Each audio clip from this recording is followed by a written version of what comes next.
Patriarchy is dead. Greetings, young gods. Now, there'll be some that'll take that statement like, oh, yes, finally, patriarchy is dead. But actually, the patriarchy has been dead for a long time. It's been dead for a long, long time. And its evidence is in society, in how our young boys act and how our young men have learned to deal with different things. And how men are portrayed in television, on movies. Most recently, Fantastic Four. Somehow now Sue Storm is the leader of the Fantastic Four. If you're a comic book reader like me, she's always been the emotional leader, but now she's the actual leader. And the thing is, Reed Richards is now an emotional wreck. He is a little bitch. He is bitch made.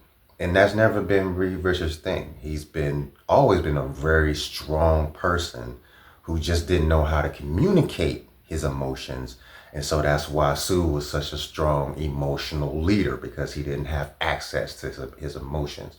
Well, now he has access to his emotions, but now he has absolutely no bearing or control over his emotions. So he's actually a big fucking mess. All of the men in the movie are deferring to Sue, and Sue actually named her baby in the presence of all three of the other people, but she named the baby alone. Now, most people, these are just indicators of the masculine being removed from the equation, an actual masculine man. These are men that are bitch made. They are following a female. Now, this is not to say that there's anything wrong with feminine leadership. I'm not saying that whatsoever. What I am saying is, if you're curious as to why women are complaining about the state of manhood and masculinity, these are the reasons why. This is what has happened. The patriarchy does not exist. There is no patriarchy. Men are not praised for being leaders who are leading through masculine traits. As a man, you need to lead through feminine traits at this point to be praised through societal factors. I don't give a fuck about none of that shit, so we ain't doing none of that over here. And there are many other men like me who don't give a fuck about none of that. We are tapped into our masculine. I am secure in my divine feminine and in my emotions, which is why I can have this conversation and not have any sort of bearings or inklings or any type of favoritism towards either portion of the equation. Masculinity, femininity are things that work together, like yin yang. They are together, night and day. You can't have one without the other. If it's always daytime, then everything will die. There's no cycle. Everything needs to have its place. So therefore, when you look at things like, say, Family Guy or, those shows, even The Simpsons, it's literally called The Simp Sons. Like, they literally make him a simp. He is a simp. And this shit started 20, 25, 30 years ago. Like, this has been going on for a long, long time. Even in the Matrix, the newer Matrix, Neo is now in the background and Trinity is now the one running the show. You're like, well, this is just women's empowerment. Okay, I'm all for women being able to choose whatever they would like to do. But understand that when you choose to take on masculine roles, which is what this is not the femininity being escalated and elevated, because it's not praising feminine qualities. It's praising masculine qualities in women. That's not the same thing. To praise feminine qualities in women would be to praise their emotional balance, to praise how they incubate and create from within, to praise how the goddess creates the earth and how everything sprouts from her care and her love and her investment of her energetic qualities of who she is, not digging her dick in the dirt like she a dude. That is not femininity. That is feminism hijacked. Feminism was hijacked to make it into something that it should not be. So I guess in that sense, you could say the patriarchy still runs things, but it was never the patriarchy to begin with. It's simply people who have motives of commerce. They want to make money. They don't give a fuck about what's what and who's who and why what or who has to represent the show to make the show run. They don't care who it is. It's all about the almighty dollar and who gives a fuck, who gets in the way, and who gets destroyed in the process. So when we start pointing fingers, we're just playing along with the game. So there really is no they, it's really us. Because if we really knew who we were and we knew the power of our choice, then we would say, oh, well, I'll just choose differently. And then they'll no longer be able, whoever they are supposed to be, will no longer have the ability to make any sort of manipulative anything because we choose not to participate. So if you're not participating, there is no power leakage from self. There is no giving up of who we are to conform to the world. Be ye in the world, but not of the world, right? So why are we conforming to what the world is saying is?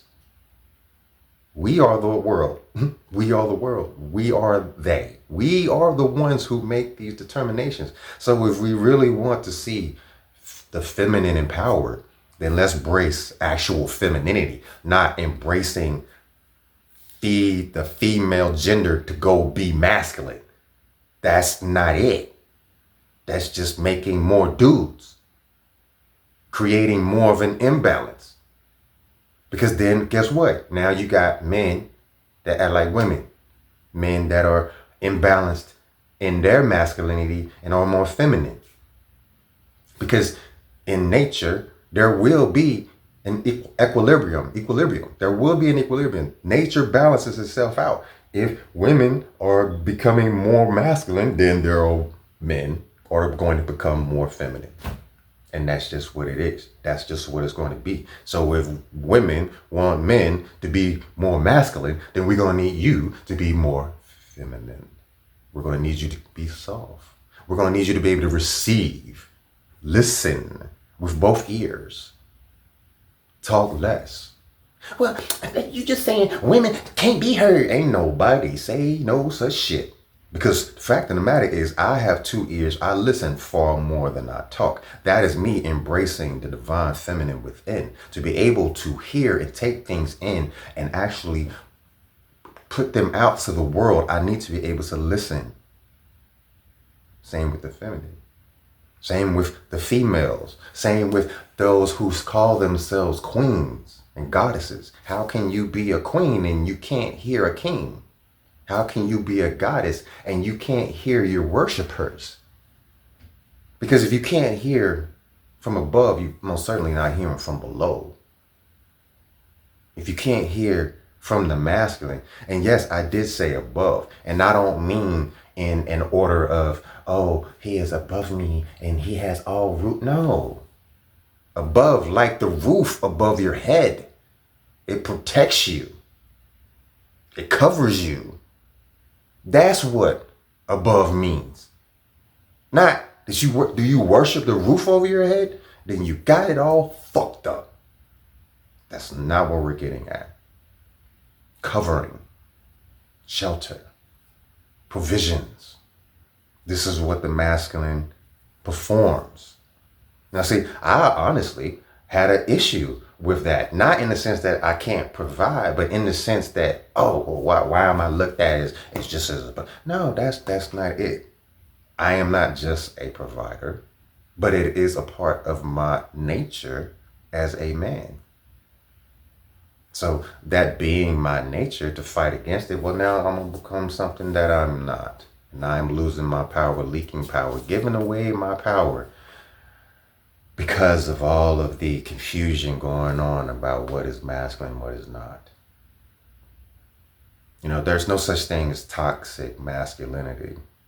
Those things that people are calling toxic masculinity are not masculinity. It just happens to be men doing things that do not reflect positivity in their dealings. That's not toxic masculinity. You can call them toxic men, toxic men. Okay, cool. But it's not toxic masculinity because masculinity is not toxic. Neither is femininity. And that shows you the fucking game. Why is there no such thing as toxic femininity? I've never heard of that phrase thrown around. Why is that? We can all look around and find some females that are obviously toxic, but obviously we're not saying that femininity is toxic. So why is it that masculinity is? Because it's a game. You've been played.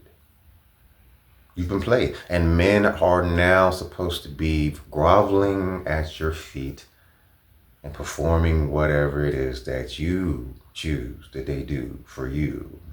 But they should already know whatever it is they should be doing for you while they're groveling at your feet. Now get the fuck out of here, first of all. How are you going to want a man to protect you if he can't even talk to you? If he's groveling at you, if he can't protect you, yeah, he can be a soldier in the field, a pawn, but he can't be a king and actually stand by your side and be with you to actually help you grow and be the fullness of who you are. If you can't take correction, you can't be a queen. You can only be a princess. Actually, in my book, you can't even be a princess. My daughter, I did not raise my daughter a princess. I raised my daughter a queen. So therefore, she speaks up for herself. She speaks her mind. She's very fluent in her voicing her opinion about things that personally affect her. She's not all up in everybody else's business, talking about other people's shit. And she can also take direction. She's not rebellious because she doesn't have a reason to rebel. She's seen. She understands. She understands and she overstands. She can embrace who she is, speak that, have proper boundaries, but not in the sense of that I gotta go run a nigga in the dirt because I am a woman and you better bow at my feet. That's not the same thing. A queen, yes, she serves court, absolutely. But don't take serving court and flip that shit and turn it into something else. As in you are now a slave master, basically holding dominion over all men. What the fuck is that? That's some hateful shit. That's some hateful shit. Oh, well, it's just vengeance. Fuck. Really? Vengeance? What? That's some hateful shit. Again, vengeance is hateful. Oh, well, it's just a flipping of the coin. It was all in balance for the men before. Listen, first of all of this shit was a game to begin with. When it was imbalanced in that direction, it wasn't because normal men was out here trying to create some shit. Get the fuck out of here. You're pointing the finger in the wrong place. You're just playing both sides of the same coin. I personally am not on either side of the coin. I have removed myself from the equation entirely. I am not at war, and I'm not fighting against war. I'm not a part of it whatsoever. So therefore, I am sharing a viewpoint for someone who has completely stepped outside of the cycle completely. I know who I am. I know what I desire. I know what it looks like. I know what it feels like. I know what it smells like. I know what it tastes like. I know what its essence is. So therefore, I'm not influenced by the bullshit that's just thrown around. And the truth of the matter is, when you're in the third dimension, this is the part of the fullness of evolving beyond the third dimension. I personally came into this dimension by choice. I was not implanted here or stuck here or anything like that. I came here by choice. Therefore, everything that I do is through choice. Every person that I relate to, have a relationship with, is by choice. Every person that I have gained from, every person that I have been in any sort of relationship, situationship, or contact with, I have gained from in some shape, form, or fashion, energetically, through knowledge, through wisdom, our doings, learning what I don't like, when I do like, I've learned something. I've always gained. There's never been a situation that I have not gained from. And that's by choice. I don't have fingers to point. I used to. No longer. Because it's far more powerful to just look at myself and, me. What did I do? Where am I? What's my involvement in this? How can I do this better? How can I do that? Ooh, that's great. I want to do that. Ooh. Accountability. That's masculine. Now, and that's the funny part of it. We have pushed these women, pointed these women in this direction as if they're men until it comes to accountability. When it comes to accountability, there ain't none. That part of the masculine is just tossed to the side. Because if you're not accountable, you can't actually truly have any power to create anything. So that's the trap. You're undercutting the actual beings that have the power to place the spark of creation for things to be put in the womb to actually grow. You're undercutting that and then not actually having the power through accountability to create on your own. So it's literally a death spiral. It's literally created to cut off all power. And like I said, I'm not a part of that cycle. But if you're still seeing these things, you are. If you're still a part of it, if you're still participating, if you're still either the one dishing out the shit or you are the one fighting against the shit, you're still a part of the shit. The secret is to see the shit, observe the shit, take a shit, then flush the shit. Because anything else would be to give it energy. That for me, this is like probably one of the last times I'll even talk about things like this because I'm not contributing. This is merely me educating so others can possibly see it from how I see it from the outside. I see the whole game because I'm on the outside. So I'm seeing it in a way that I can explain to others. Hey, you may want to get off this treadmill. You may want to get off this little circle here that you just running on. So masculinity is not toxic. Femininity is not toxic. We work together and we have heaven on earth.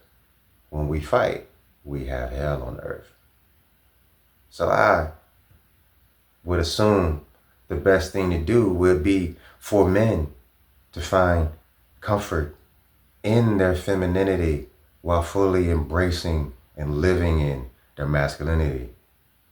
And I would suggest that the females among us, the feminine, the divine feminine, would embrace their masculinity while living fully in their femininity.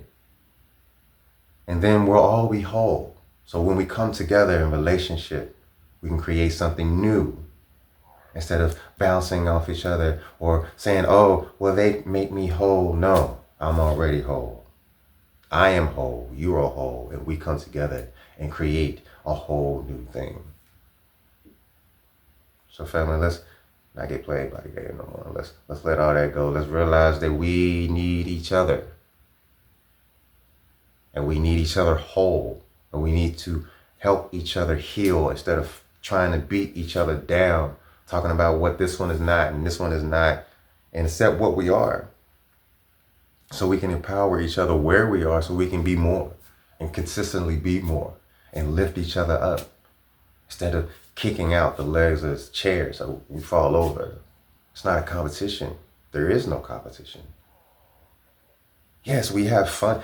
Competition is supposed to be fun.